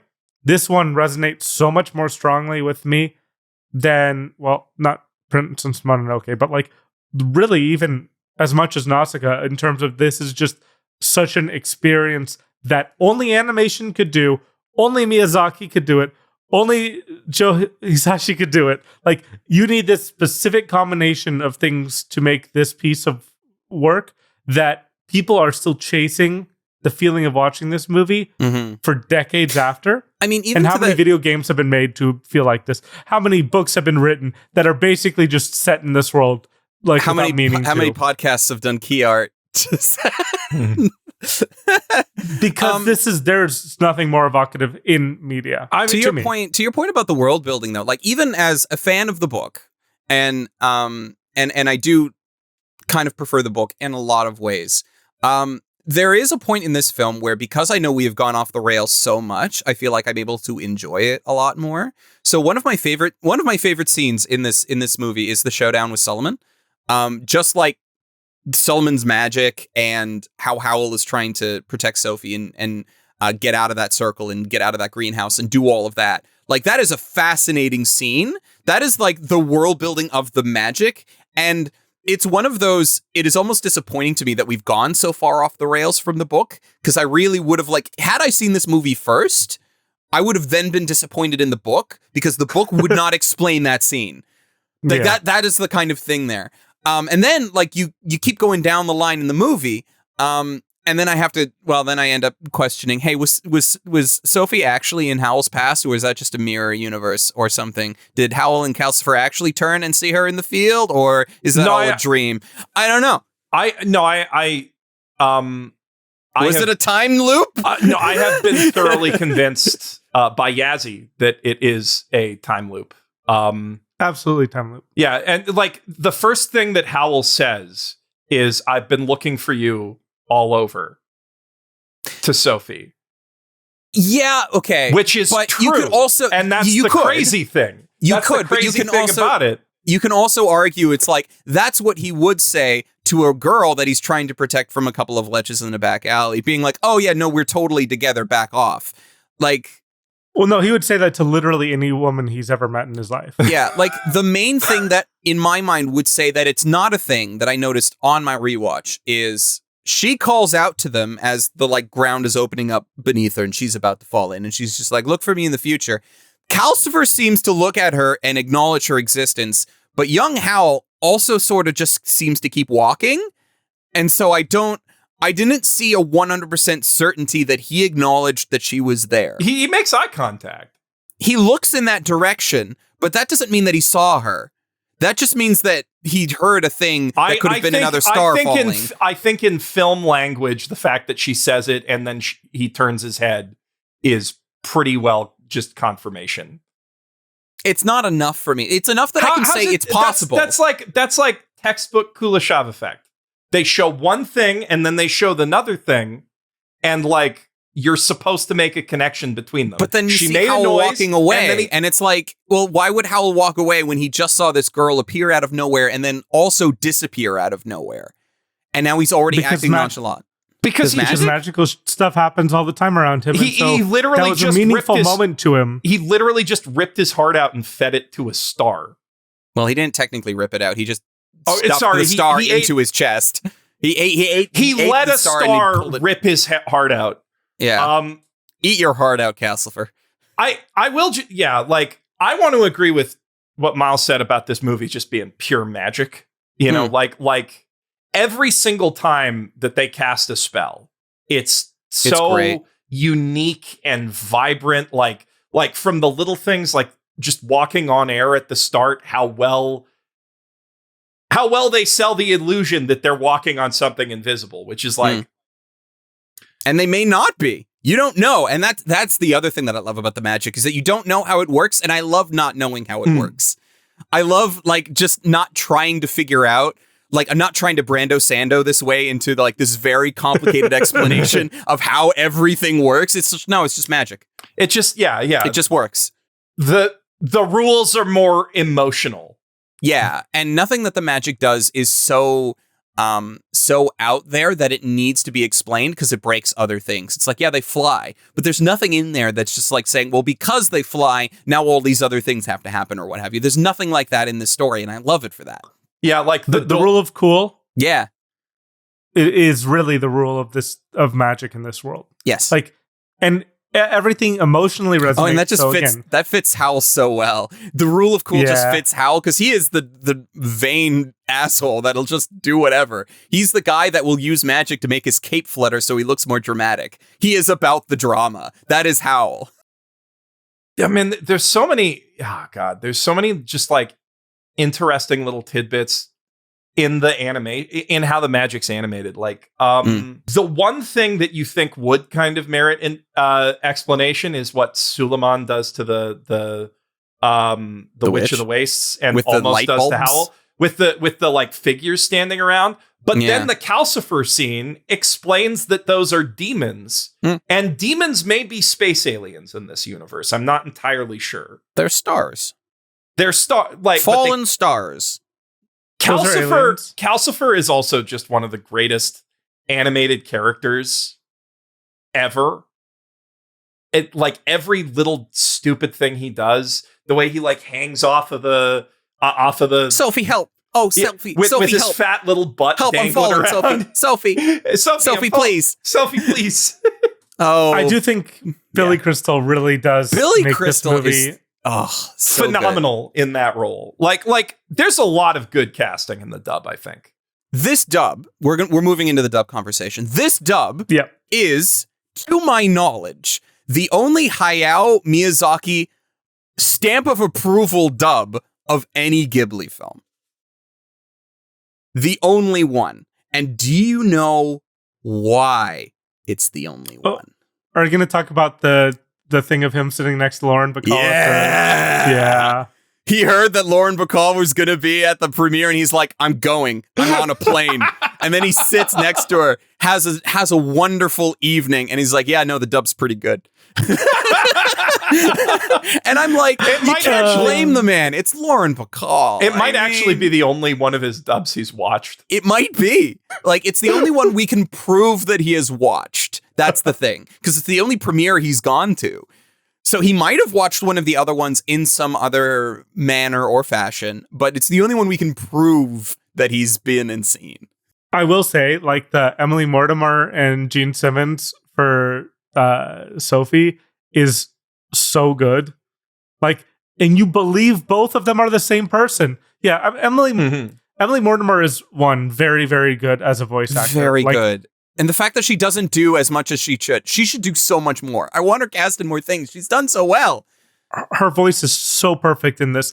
And then, like, of course, Christian Bale always puts his whole art in everything. I think he's a fantastic actor. I think he's a fantastic Howl. He's probably like the least impressive part of the cast, though. They even got Josh Hutcherson for Markle. Yeah, I mean, okay, that was before he was a thing. That was before he was a thing. So here's the problem that I have with the big Christian Bale shaped hole of this dub.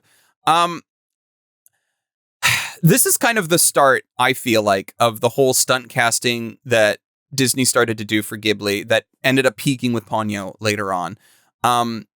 It's not that he does a bad Howl. I find that it's more of a Howl has a lot of different facets to his character that you see rapidly all at different times because of the short runtime of the film. And I think that Christian Bale works very good for like one or two parts.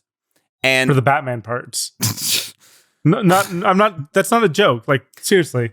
No, like, the more Batman-y parts of Howl. I just wish he didn't do the Batman voice, but because I can just think, Sophie, I'm Batman. Because people have parodied that stuff so much that that's all I can hear, and I can't take that seriously. But no, like Christian Bale doing depressed and like so zoned out of his mind Howl, great. Him doing Playboy Howl, also good. The scene where he had his hair dyed and he's freaking out, less good.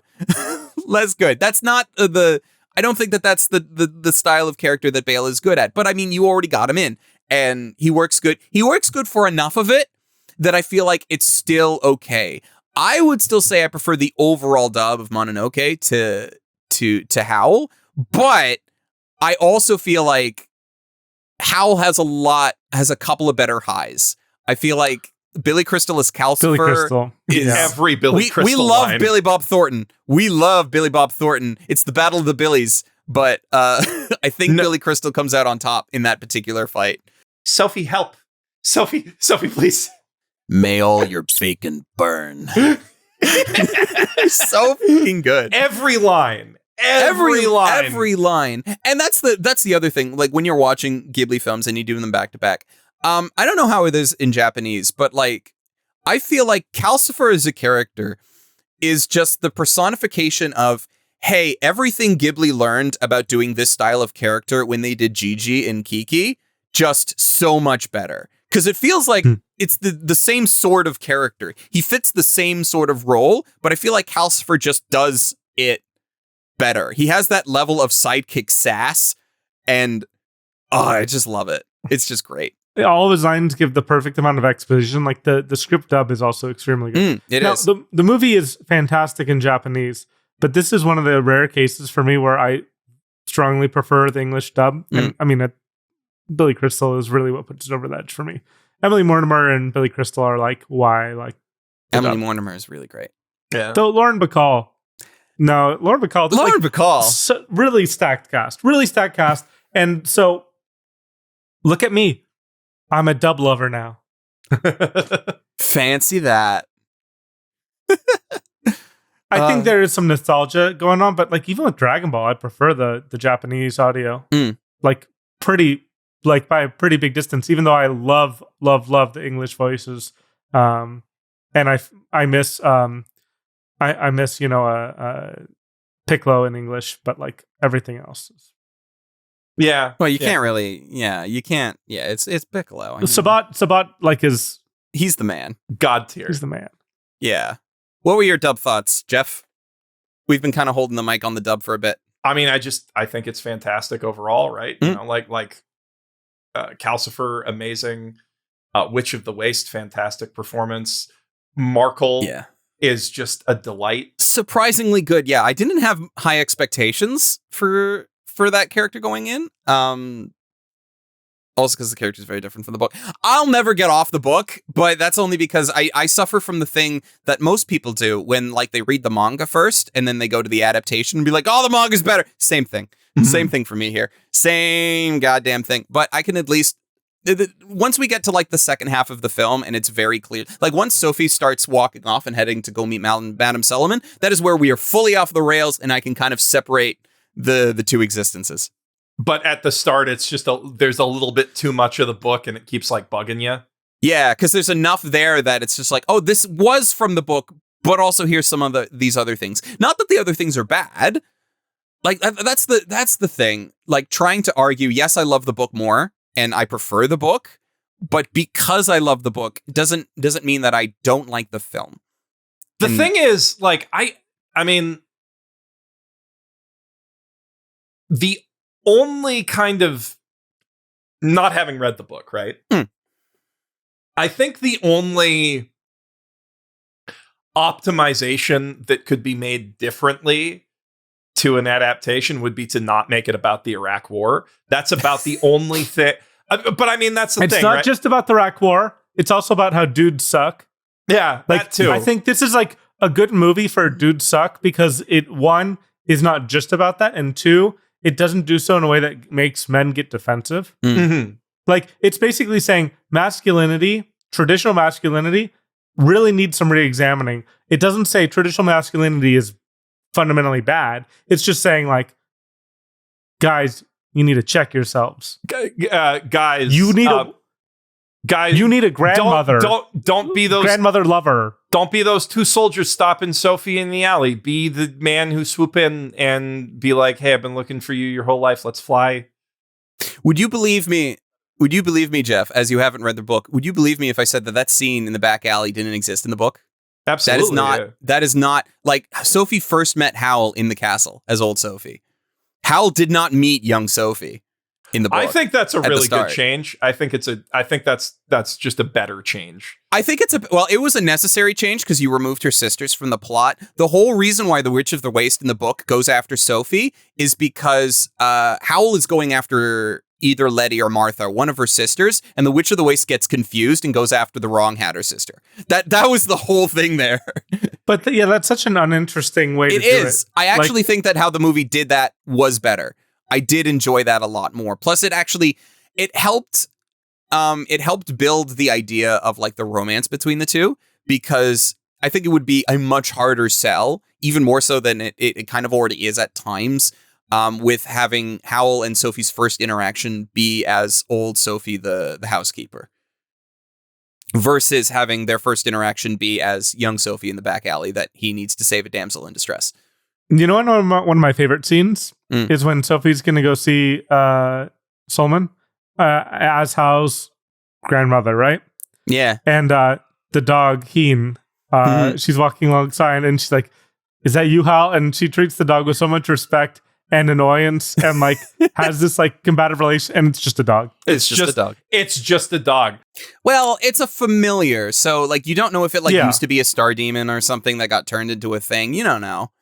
No, but like it can fly. Also, it can use its wings and fly. It chooses not to, and it forces itself on Sophie to carry it up that stairs.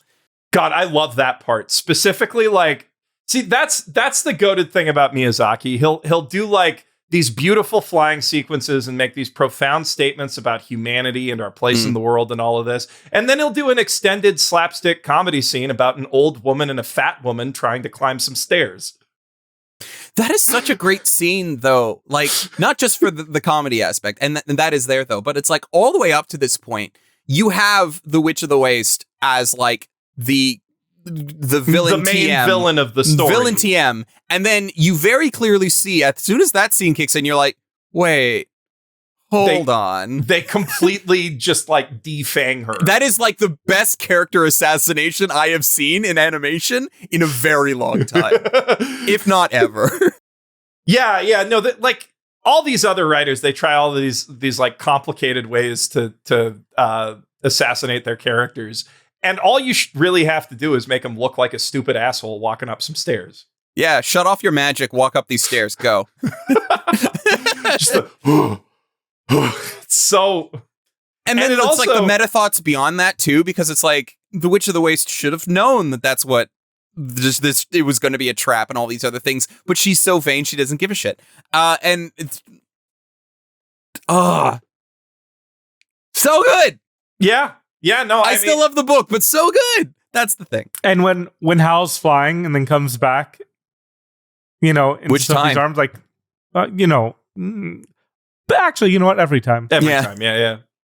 Like, it is so, like, I'm really glad we get it from Sophie's perspective, because what Howl's doing, like, they show it mostly with metaphor, but it works plenty. Like, you get the sense of, like, man, things are rough there in Fallujah. Like, but it's, I don't know, it's really beautiful and trying to say something and effectively says something, and war is bad and war is stupid, and everyone involved is generally pretty stupid. Even the people who are righteous are still pretty stupid about war. Yeah. So we should just probably not fight. It's a pointless waste of time that just destroys beautiful things and places. But also, isn't it really cool if I can't just like force choke an airship out of the sky? That is pretty badass. It is. When we did our Ghibli lists, Yeah. you guys, I don't remember you guys had this. Pretty I don't low, remember honestly. Because that's the thing. I love it a lot. But like, if you're asking me, like, comparing it to a lot of other Ghibli, it's like, no, I would put, well, I mean, I would put Nausicaa higher than this. I'd put Laputa higher than this. I'd put Mononoke higher than this. It's like you start adding all of the things that I would put higher than this. As much as I love it, it's even bad Miyazaki, quote, quote, bad, is still better than so much else. So even though it's low on my list as far as Miyazaki films, but like still high on my list as far as anime films. I guess it would end up low for me too, because like you said, like Castle in the Sky's higher, Porco Rosso's higher, Princess Mononoke. Yeah.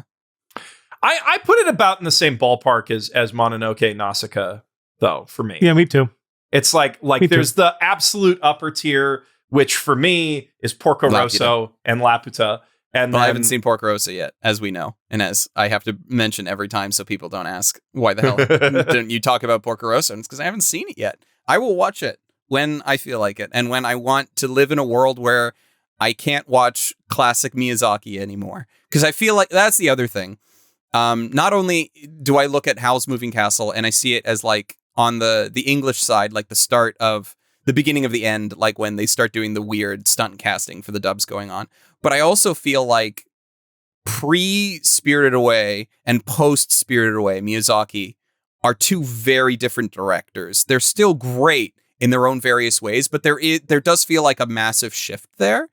And I prefer the older stuff. So to have a film from that era that I haven't seen yet, I like it. Yes, I can also go, I haven't watched The Boy and the Heron yet either. And I haven't either. I can't say that, hey, I don't want to watch Porco Rosso, because then after I watch Porco Rosso, I would live in a world where I don't have a Miyazaki film to watch. That wouldn't be true. I could still go and watch The Boy and the Heron. But I wouldn't live in a world where I don't have a classic Miyazaki film still to watch. It's just so frustrating that you've picked Porco Rosso for that, because it's the best one. It's the best one. I didn't pick it. Well, it just so we need to do the Porco happened Rosso to be. episode very soon, or relatively soon. But also, once you watch that, you still can watch like Detective Boy, or Future Boy Conan? Detective Boy, Future Boy Conan, Future Boy Conan. Like yeah. I've seen Future Boy Conan. I've seen Cagliostro. I've seen Lupin, a decent chunk of Lupin Part 1. The first 15 episodes of Akagi no An. Which I actually have seen by this point. Okay, well. Okay, so Sherlock Hound. That I haven't seen. Well, at least I've watched episodes of Sherlock Hound. I haven't sat down to watch Sherlock. I mean, but he didn't do the whole. you can. It's the same thing as like Lupin Part 1. Yeah, He did things in Lupin Part 1, but like he didn't do like all of Lupin Part 1. Well, That was Part 2, his really. thing. But didn't he do a lot in Part 1? He did a little, like 1 or 2, I think, in Part 1. He did Mostly more in Part 2. You still have Nadia Secret of Blue Water to watch, which was originally a Miyazaki pitch. Fun fact. But yeah. That's like saying that like Legend of the Gold of Babylon is a Mamoru Oshii movie, even though it's Seijun Suzuki, and that would be like I think it's a little. I mean, oh wait, no, is Seiji Suzuki one of Oshii's like no, he's proteges? the gangster movie. He's the gangster movie guy who did one anime movie after. Okay, well, it's a different movies. scenario then, because Anno is literally Miyazaki's protege. I mean, I would say it's more like if Madhouse finally came out and been like, yeah, no, here's Dream Machine, but it's not Satoshi Kon's Dream Machine. Because it can't be Satoshi Kon's Dream Machine. That would make me so sad. That's why they haven't done it. I'd still watch it. I mean, they're now on record. Like, Buddy, the head of Madhouse, he's gone on record now because people kept asking him what's going on with Dream Machine. It's pretty much dead in the water. Because I think his mentality was, no, we were going to do this for Kon, and then eventually it got to the point where it's like, this isn't Kon's movie anymore. Why are we doing this? And they stopped. I'm glad they backed off. You know, that's like I understand the desire to continue working on it because they were working on it, and like you kind of feel like you owed it to the guy, but then, you want to finish the job. Yeah, but then once you get to the point where it's like it's not his work anymore, then why are you doing this? It made sense. Go through the stages of grief. I'm with Geoff that it's basically at the same tier as like Mononoke and Nausicaa for me, which is below the airplane movies. Which are his best movies, the Old Man Airplane movies. Jesus, those are his best. But the thing is, Wind Rises is also in the upper echelon. How much of our top 100 list is going to be films by Ghibli, or even more specifically, Ghibli films Miyazaki has done? And the answer is as many as it f***ing takes. Yeah, and I don't really want a list where Howl's Moving Castle is not on the list. Even though it is imperfect from a like narrative or structural standpoint, or has whatever issues y'all have with it, because I find the romance completely captivating. I find the world even more captivating. I find every moment of this movie charming and I love Howl's Moving Castle so much in a way that I can't even properly describe. That's valid. Yeah.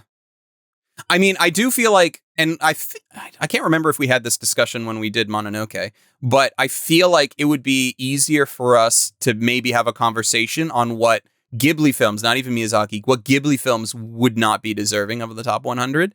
And because it'd be a very short list, I think. But that's the purpose of our podcast and what we're doing. So, gentlemen, where on the list do you want to put it? I mean, if Geoff and I are both saying this is around Princess Mononoke level, this would technically be a top 10. I do put it technically a tier below Princess Mononoke. Yeah, like I wouldn't be fine with keeping it in the ballpark of Mononoke. I don't want to put it above Mononoke. That is my I don't want to put it above Royal Space Force. So do you want to drag it all the way down below Royal Space Force then? Yeah. Okay, we can drag it all the way down below Royal Space Force if you want to. Well, hold on. I think we all agree it's above Vampire Hunter D Bloodlust. Yeah, I'd put it above Bloodlust. Yeah. Yeah. I think I'd put it below. Yeah, I'd put it below Dungeon Meshi, and Royal Space Force. So here's the thing: I like it more than Royal Space Force, but I also have the nostalgia for it, and I can acknowledge that I have the nostalgia for Howl and the more deeper knowledge of the world because I've read the book and yada yada yada. So like. I'm gonna make the case for above Royal Space Force because Royal Space Force is great, but Miles, you were just saying that Howl's Moving Castle is literally one of the most arresting, immersive, and all-encompassing fantasy worlds you've ever seen on film. As is Royal Space Force. Those are the two. I would argue that it does it better than Royal Space Force. And that is the best thing about Royal Space Force, whereas I would say that Howl's Moving Castle has amazing, well, how its magic works and how it showcases its magic. I feel like like Miles, potentially, I do think that I prefer the aesthetic of the world in Royal Space Force. I mean, like the aesthetic for sure, unimpeachable, and like, you know, like Howl is more. I mean, it's playing to Miyazaki's favorite stuff, steampunk, and you know, it's definitely a less original setting. Well, because he took it from a book. If we're going to talk about like better world building, then it has to go above Delicious in Dungeon. Too, no. No. So that's why I just think Royal Space Force, like to me, this is the most magical movie. Royal Space Force is still a better movie on like 10 different fronts and is extremely close when it comes to world building and and like the wonder of the magic of movies. So Miles, I am reaching my hand out for an invisible handshake just below Royal Space Force. I can agree to that. You know, I'm not that like pushy on I like the movie, but I don't know if I would be able to argue it more than that. And there are reasons why I would put it lower. There are reasons why I would put it higher. I could go either way. When we talked about Ghibli, either at some point in time in this podcast history, I even said that like if we wanted to kill Quest Howl, I'd be down for it. But like that's the thing. It's like I both love the movie for a lot of reasons and I hate the movie for a lot of reasons, and it really depends on the day. I think we're going to get a lot of shit for this, to be honest, for putting Howl this high. Because are you? Again, are we? We absolutely are, because a lot of people do hate on Howl for a lot of very legitimate reasons. No, legitimate reasons why you hate on Howl. I've probably touched on some of them. The adaptation being a big one. Yeah. Well, here's the thing, though. I very much doubt a lot of people that are like Ghibli fans that hate on Howl have read this book. I very much doubt that. That's probably true. I mean, it's also one of the least focused stories that Miyazaki's ever told. I think it's just not a very interesting story to most people who watch it, which is a big strike against it. I like the romance, and a lot of people say the romance is ass, which is if the romance is the center of the story. I wouldn't say it's ass. I would say it could have been done better.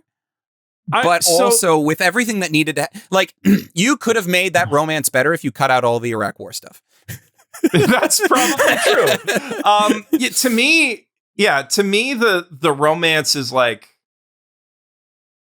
when I was younger, Howl was one of the most boring Ghiblis to me, right? And since I have actually gotten experience being in a loving relationship, that has, like, I think drastically improved my estimation of how it portrays love. Because the love story isn't complicated, right? There's not a lot of nuance or texture to their feelings for each other. Most of it I found is just like a showcase on how Howl is as a person. Because like he's introduced as a lech, essentially, because he has a reputation of going and stealing girls' hearts. And then you meet him and like, yeah, he's a playboy. That's kind of it. But then you see him later on in the film, and like when he's doing the house remodeling, he's like one of the biggest hearted people, despite not having a heart, of almost the entire cast. Because he's like, yeah, no, we not only did we increase the size of the entire castle, here's a bed for the Witch of the Waste. I hate her. I kind of wish she's not here, but I mean, she's here now, so you're part of the family. Welcome. Like, yeah, well, I mean, the thing is, that says so much about him. He doesn't not have a heart. Calcifer's his heart. And Calcifer is like the sweetest, most like just. I love Calcifer so much. Calcifer's great. And like the thing is, there's like that twist allows Calcifer to say some more things about like Howl's nature and you know, like the fact that Calcifer gets irritated with Howl, like ties into the Howl kind of hates himself a little bit sometimes. And there's like a little bit sometimes. A little bit sometimes. But like the thing about the romance to me that makes it so brilliant is how the magic is used to convey the subtle nuances of their emotion. And like the way there's so much show don't tell to it, and it being a simple love story helps with that. Like, I mean, just Sophie going back and forth between old lady and young lady, and when she does that, and you know, inferring why that is happening, adds a lot of nuance to it. It does. You know, it's like It is definitely a film that benefits from multiple watches, I think. it rewards paying attention. Yes. And that is probably why it's one of the less popular Ghibli movies. And why but it does get rewatched a lot. and why Spirited Away is the most popular one. Ooh. I mean, And not with that- less popular. Sorry. It is it is quite popular on Netflix, but the least acclaimed. Yes, the least acclaimed. Whereas Kill Quest of Spirited Away. I mean, you know, it just makes sense, right? Spirited Away is the one that did well with Oscar voters. And By they that, suck. I mean, like, they convinced Disney to pay them a lot of money, to pay out a lot of money for Literally campaigns. people who would not pay attention to an animated movie if you put a gun to their head and demanded that they do it. And you finally force them to watch it. So yeah, of course they're going to watch Spirited Away and think it's the greatest thing ever. Of course. But that's because you didn't watch Mononoke. You didn't go and watch Porco Rosso. You didn't go and watch Nausicaa and Laputa and... You let Boss Baby get there instead of Your Name. Yeah! I mean, those are about equal. There were other movies that doesn't. Boss Baby over. Bye.